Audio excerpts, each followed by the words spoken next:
Hello hello les amis, bienvenue sur ma chaîne. Alors aujourd'hui ça va être une vidéo un petit peu différente de ce que j'ai l'habitude de faire.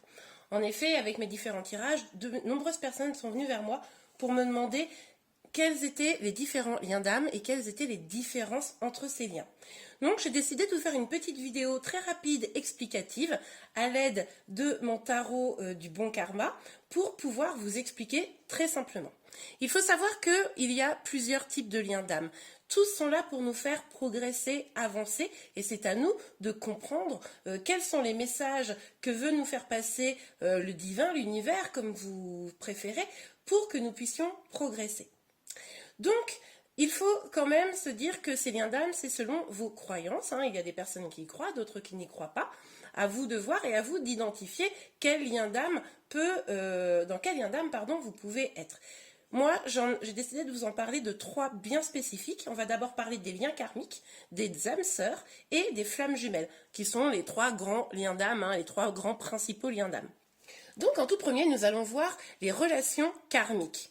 Donc la relation karmique, c'est une relation en général, vous voyez, j'ai décidé de vous faire ces petits tables pour vous illustrer un petit peu ces relations, comme un petit livre d'images pour bien illustrer mon propos. C'est une relation en général qui est difficile, qui crée de nombreux chocs. Elle est là vraiment pour que vous réalisiez que vous avez des choses à travailler pour vous. Comme tous les liens d'âme, cette relation est faite pour que vous travailliez des choses sur vous, que vous guérissiez des blessures. Sauf qu'avec les liens karmiques, ça va vraiment être dans un peu la brutalité, j'ai envie de dire.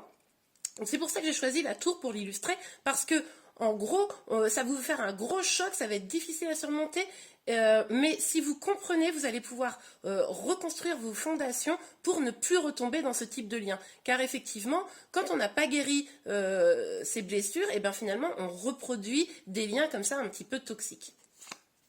Donc vous allez rencontrer une personne et vous, au début, vous allez être bien avec cette personne, ça va être super, vous allez être très attiré, vous allez penser à des choses d'amour.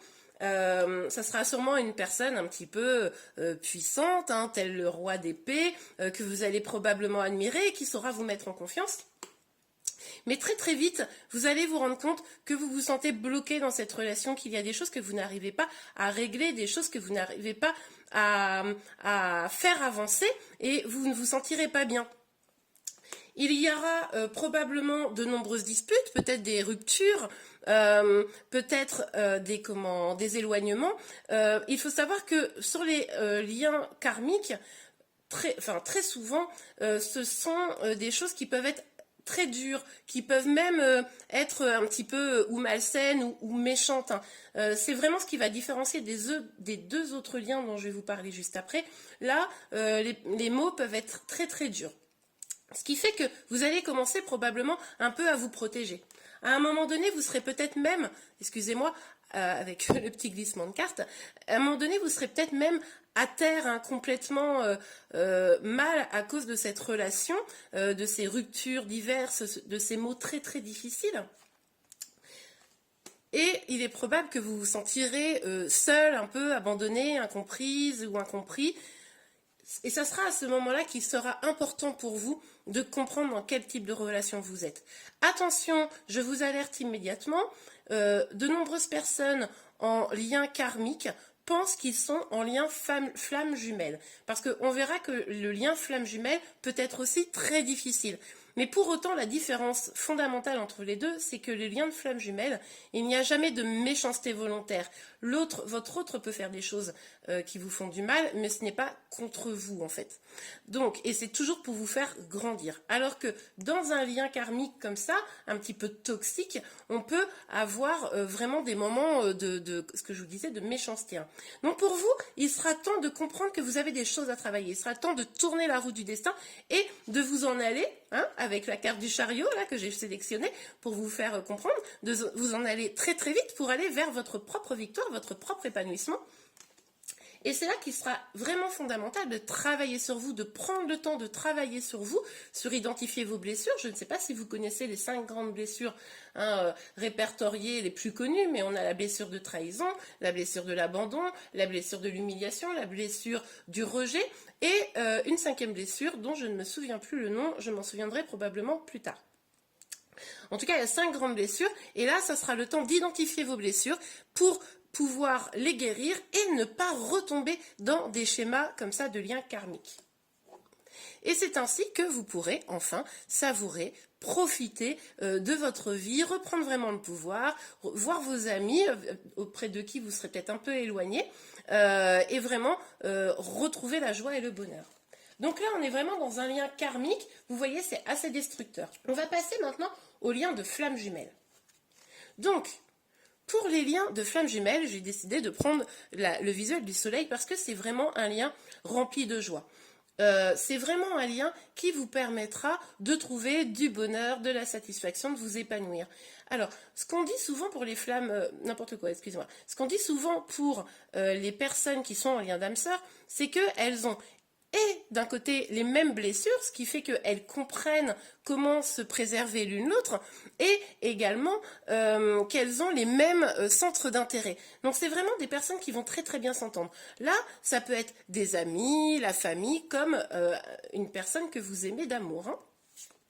Donc, quand vous allez rencontrer, on va partir du principe que c'est une personne que vous aimez, vous allez vraiment éprouver une connexion, un bel amour, quelque chose vraiment de facile, de simple à vivre et à construire. Vous vous épanouirez réellement avec cette personne, que ce soit amour ou une autre personne, hein, et vous allez vraiment avoir le sentiment d'être en connexion. Vous vous sentirez léger, vous aurez le sentiment que tout vous sourit et tout ira bien dans cette relation. Vous aurez de la joie, notamment beaucoup. Vous aurez de la joie et vous vous sentirez vraiment libre d'être la personne que vous voulez, ce qui est assez différent du premier tas. Alors évidemment, vous vous sentirez tellement bien, tellement épanoui, tellement sur la même connexion que dans un lien d'amour, potentiellement vous pourriez également vous ennuyer un petit peu, hein, c'est possible. Mais après, ce ne sont pas des liens qui sont toujours destinés à durer. Vous pouvez très bien être en lien d'âme sœur pour toujours, mais également que ce soit une relation de passage pour laquelle vous garderez un goût agréable, vous aurez des bons souvenirs. Donc ça, c'est tout à fait logique, hein. Il n'y a aucun problème avec ça. Et en tout cas, c'est aussi une personne avec qui vous pourrez construire un projet, avoir une vie de famille magnifique et vivre dans un bel amour épanoui et posé. Et voilà, magnifique. Donc ça, c'est pour les liens d'âme sœur. Ensuite, évidemment, nous avons les relations flammes jumelles. Alors, pour les relations flammes jumelles, c'est un petit peu différent. J'ai mis la carte de la tempérance parce que la relation flamme jumelle, elle a vraiment pour but de vous faire atteindre votre épanouissement, votre bonheur, mais ça va nécessiter beaucoup de temps et beaucoup d'épreuves. C'est pour ça que le tas est un petit peu plus gros pour les flammes jumelles. Donc au début, il va s'agir en fait de deux personnes, évidemment. Alors là, pour le coup, on est quand même vraiment plutôt sur un homme et une femme. Ça peut être deux hommes, deux femmes, hein, selon votre orientation sexuelle, c'est pas le souci. Mais en tout cas, il va avoir d'abord de l'attirance physique. Une très grande attirance, une sorte de connexion indescriptible qui va vous faire vous réunir l'un à l'autre de façon presque incroyable, quelque chose que vous n'aurez probablement jamais vécu. Alors que c'est potentiellement une personne qui n'est même pas votre genre, hein. On va voir pourquoi plus tard. En tout cas, au début, mais alors c'est vraiment au tout début, vous allez vivre quelque chose de fantastique, ça va être le nirvana, vous allez vraiment avoir l'impression d'être en connexion incroyable avec cette personne. Parce que ce sera sûrement quelqu'un d'attirant pour vous et de peut-être même sexy. Sauf que cette personne, très très vite, va prendre peur. Effectivement, il va potentiellement prendre peur de cette relation qui est vraiment très particulière, très fusionnelle, quelque chose que lui-même n'a jamais vécu. Et du coup, il va s'éloigner de vous parce que vous serez trop différents. Effectivement, les flammes jumelles sont très très différentes. Elles peuvent avoir un très très grand écart d'âge, elles peuvent être dans des pays différents, elles peuvent avoir un statut social extrêmement différent. En fait, comme je vous le disais un peu précédemment, tous les opposent parce qu'il s'agit vraiment du yin et du yang qui se rencontrent, deux parfaits opposés. Et quand votre autre, donc le masculin en général, va commencer à s'éloigner, c'est là que la féminine va commencer à souffrir. Donc pour le masculin, on parle souvent de runner, c'est celui qui va fuir, et pour la féminine, on parle de chaser, c'est celle ou celui qui va poursuivre. Quand je dis féminin ou masculin, ce n'est pas une question de sexe, hein, c'est vraiment une question d'énergie. Aussi, je vais continuer à parler du runner pour l'homme et du chaser, enfin pour l'homme, du runner pour celui qui fuit et du chaser pour celui qui va pourchasser. En tout cas, le chaser va vraiment souffrir de voir son autre s'éloigner. Son autre pourra également être à la rencontre déjà marié, hein, ça arrive assez fréquemment également. Ou alors, si ce n'est pas le cas, son autre ira voir ailleurs d'autres femmes ou d'autres hommes, hein, selon sa situation, ira butiner, je dirais, hein, pendant que le chaser, lui, n'aura Dieu que pour son runner. Et ce que le chaser ne va pas comprendre immédiatement, c'est que c'est là qu'il va devoir, le chaser, hein, commencer à travailler sur lui. Mais évidemment, au début, ça, il ne va pas le comprendre, donc il va poursuivre son runner. Ça peut prendre, selon les personnes, peu de temps ou vraiment, vraiment beaucoup. À un moment donné, le chaser va prendre conscience que ça ne fonctionne pas, son runner ne revient pas. Alors attention, hein, des fois effectivement, il va revenir, il va repartir, il va revenir, il va repartir. Contrairement au lien karmique, la différence vraiment c'est que le runner ne fera jamais volontairement de mal au chaser. Pour lui, cette relation, elle est inexplicable. Il peut même lui avoir dit qu'il l'aimait et s'être rétracté, hein, ce qui est très très violent. Mais en tout cas, cette relation, il la chérit tout de même et il ne voudra jamais volontairement faire de mal à son autre, hein. Ça, c'est vraiment important de le dire. Mais pour autant, ils n'arriveront pas à trouver un point d'équilibre tant que le chaser n'aura pas commencé à travailler. Et c'est là que le chaser, au bout d'un moment, va rentrer, on appelle ça, en nuit noire de l'âme. Donc c'est un peu, bon, je vais vous simplifier les choses, mais c'est un petit peu comme une dépression. Ça peut être très court, ça peut être quelques semaines, quelques jours, mais ça peut aussi être très long, hein. Pour certaines personnes, ça peut durer 1 an, 2 ans. Donc cette nuit noire de l'âme, elle est là pour faire prendre conscience au chaser qu'il faut travailler sur lui. Alors, en fait, c'est à ce moment-là que le chaser va commencer à prendre conscience de ses blessures, hein. Et je vous l'ai dit, le chaser, c'est beaucoup la blessure d'abandon, mais également, ça peut être souvent la blessure de trahison. Un peu les deux cumulés, j'ai envie de vous dire. Donc, il va falloir se détacher de ça. Ça va être vraiment son issue de secours. C'est vraiment en travaillant sur soi que le chaser va pouvoir sortir de ses anciennes blessures et reprendre son pouvoir et arrêter de souffrir par rapport à son runner. À la fin de cette nuit noire, ou en tout cas ce qui va déclencher la fin de cette nuit noire, il va y avoir comme une révélation.